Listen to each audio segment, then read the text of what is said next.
Hello everyone. I have a shocking revelation. I don't have TikTok. And I don't like TikTok either. What a brave take, to have in 2022. Now, for you, my lovely people, I'm willing to sacrifice my safety and my privacy and let the Chinese man 你冰淇淋수주지신我最喜欢。 siphon all my data.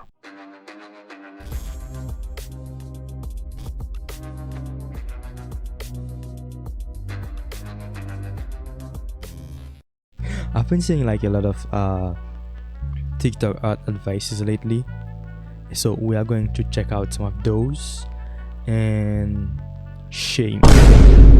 I say shame. All these creators, all these TikTokers, for giving me bad art advices and make my art look like a 1-year-old drew it. Let's jump right into it. So I have liked. I downloaded the app and I have liked some TikToks that I wanted to show you. You lovely peoples. So I have these crazy TikToks right here, and let's jump in. So art advices. Let me see which one. Let me begin with how to draw a girl stuck in a washing machine. Okay. Oh my god, bro. Oh, hell no, man. What the fuck? First of all, what the fuck is that face, man? I know I make faces sometimes, but what the fuck is that face? Anyway, let's Oh my gosh. You asked the right TikTok artist, because I have a reputation to uphold, and that's drawing every single thing with no shame in my game. Let's get started. So first, copy this shape right here, exactly. Draw a circle on one side of the cube. It's gonna be our washing machine, alright? Add some more lines going in only this direction, and they get smaller and smaller. Draw another circle right here. The door, it swings open. And add a hinge right here. Draw two overlapping circles, one right here. Okay, and then another one right over here. A circle right over here. This thing is starting to look a little sus. See? Motherfucker got two circles. Anyway, the washing machine is really simple to do, but it's starting to look a little sus, man. These two circles. A small one, and then right over there, following the same angle. Now connect, alright, and then connect, like that. Two more tube shapes going back. Curving line going inside. Erase the inside of this circle. I'm throwing no details, bro. Let's add a cat for fun. Boom, girl stuck in the washing machine. Okay. That okay. To be fair, that looks really fucking good. I don't think I'll be able to like draw something that looks that good, and with crayon too. Anyway, but like, why though? Why though? What are you doing, step bro? Anyway, that looks really good. That's really good advice I like to give. Anyway, kind of to like draw anatomy practices with their circles to represent the butt, because they're basically like fucking balls, I would say. So one thing that I didn't really like showed how to draw is like the pelvis area. I don't know if you can see like this area right there, how to draw it.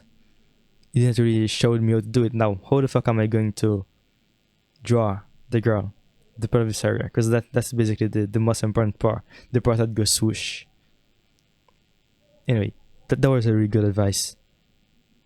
10 out of 10. Mistakes that give me a heart attack.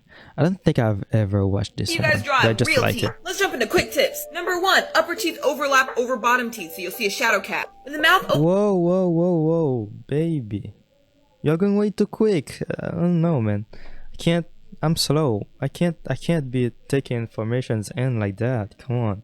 opens up in 3/4 view, you're going to see this kind of zigzag crease in the corner. Big smiles usually meet in the middle of the eyes. They can get a teensy bit bigger, but usually that's where they fall. If I see you tracing each individual tooth, I will have a heart attack. Barely indent just the bottoms of the teeth and use the gums to make the teeth shape. When you're drawing teeth, think a can shape. They're not rulers, they don't go straight across, they're cylindrical. Gotta have these memorized or you won't be able to draw good teeth. So the 2 front teeth, including the 2 bottom teeth, are your central incisors. Your lateral incisors are the green boys. Your canines are the orange boys. And lastly, you have your premolars in purple, and you don't see your molars typically in this view. Art mistakes that give me a heart attack, let's go! Okay. Ruler teeth! Oh, god damn it. That was way too fast for me.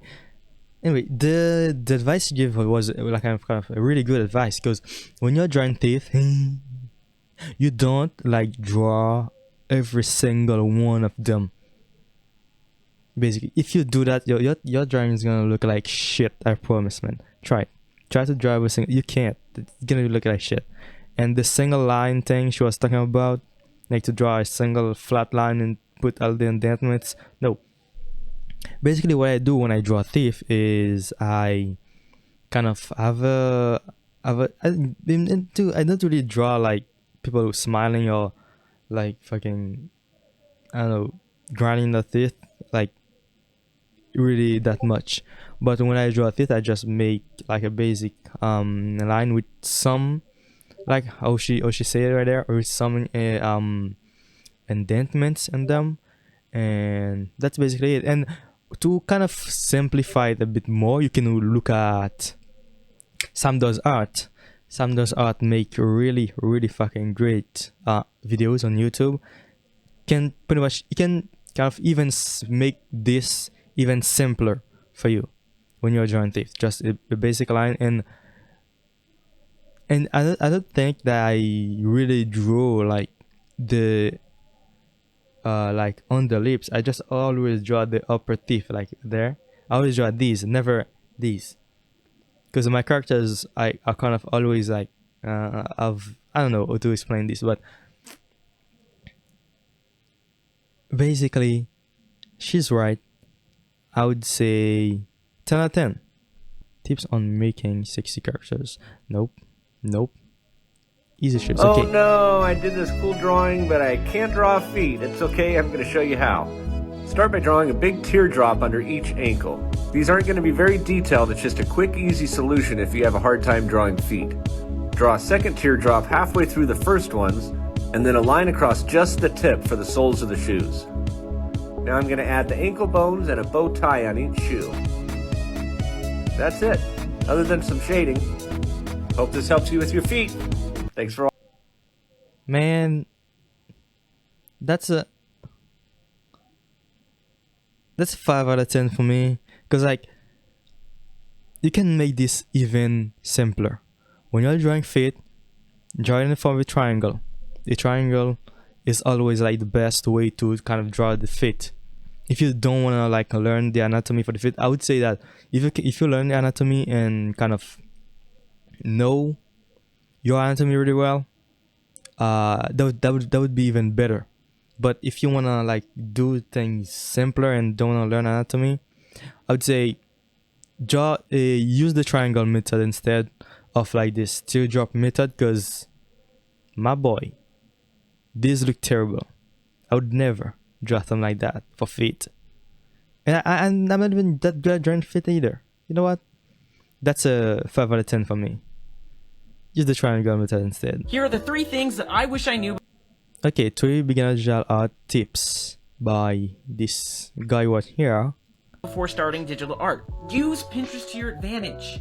You can create boards full of artwork that inspires you, or how to do digital painting, or just references on how to draw human beings. This way you always have references on hand, so you don't have to go searching all the time.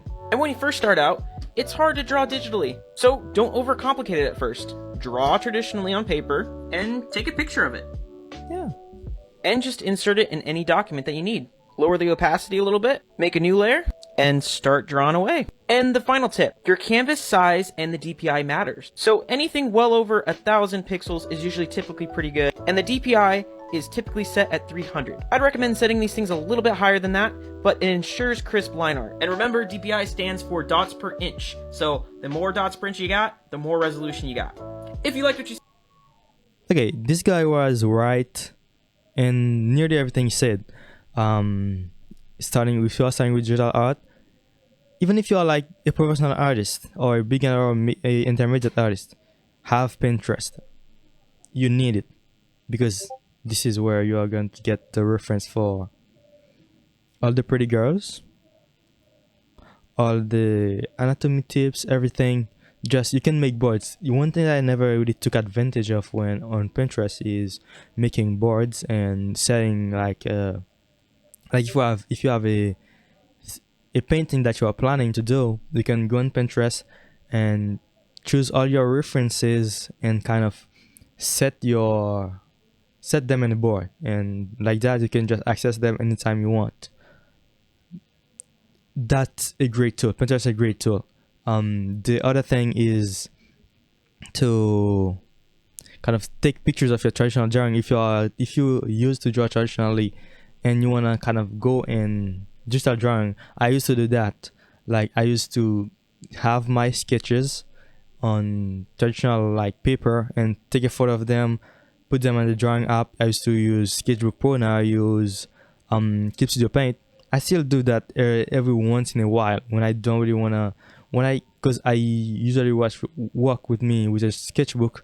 I sketch kind of a lot, so if I have an interesting like sketch that I did, I don't want to like lose time and remake this same sketch and my digital drawing app. I just take a photo, put it on the only layer, put it on top of it, and go at it.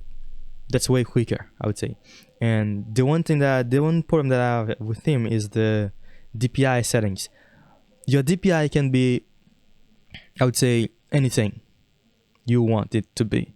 Like if you are going to only like post your drawings on social medias and stuff, your DPI doesn't really matter. What matters is the like canvas size.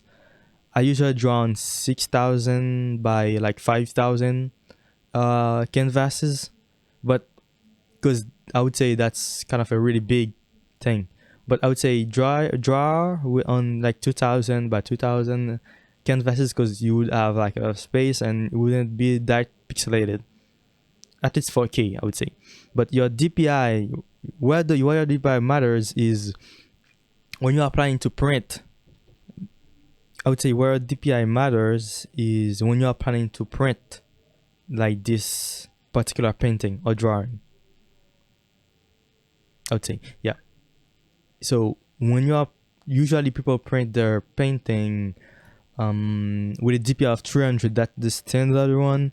That's pretty much the DPI that pretty much everyone uses. I would say 200 is fine. You don't need like a higher DPI than that.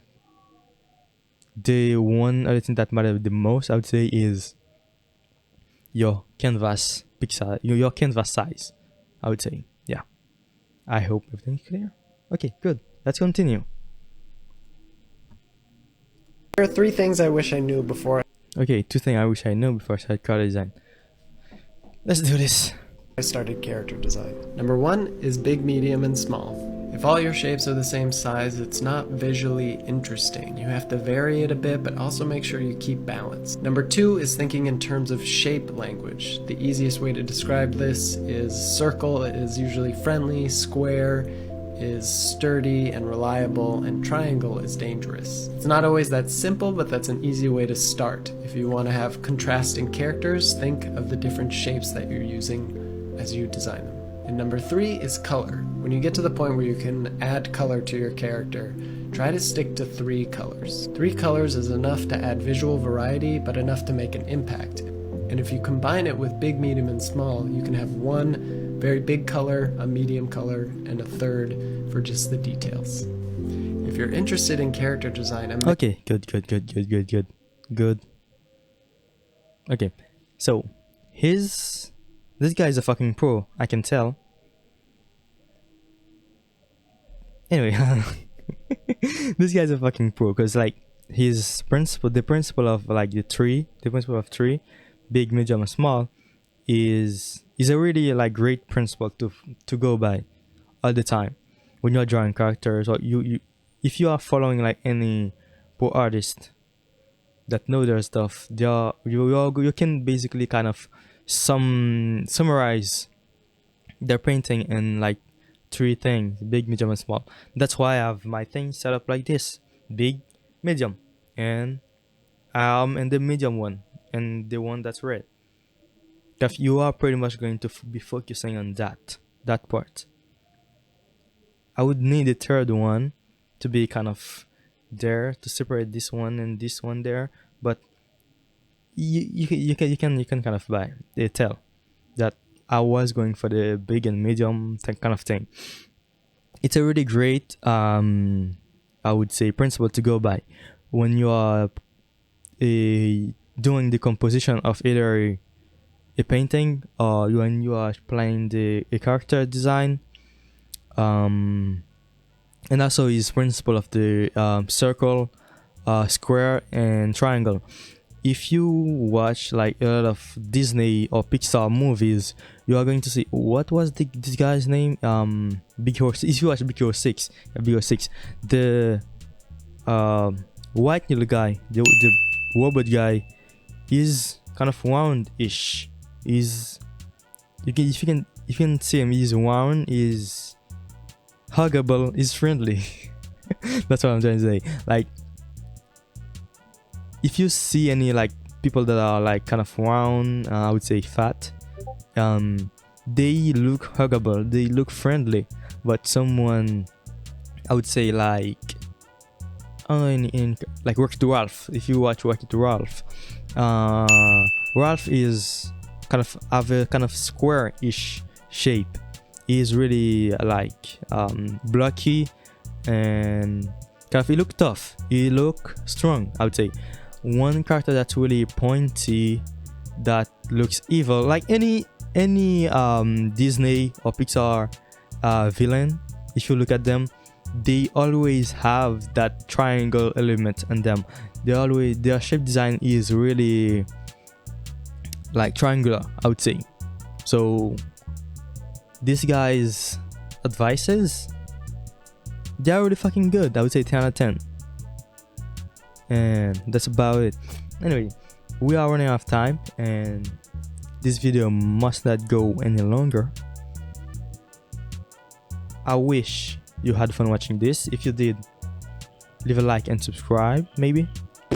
If you didn't really like it, like always, you can leave a dislike, even though other people won't be able to see it, but I would, and I would know what kind of content I should make in the future. And thank you for watching. I'll see you next time. Bye bye.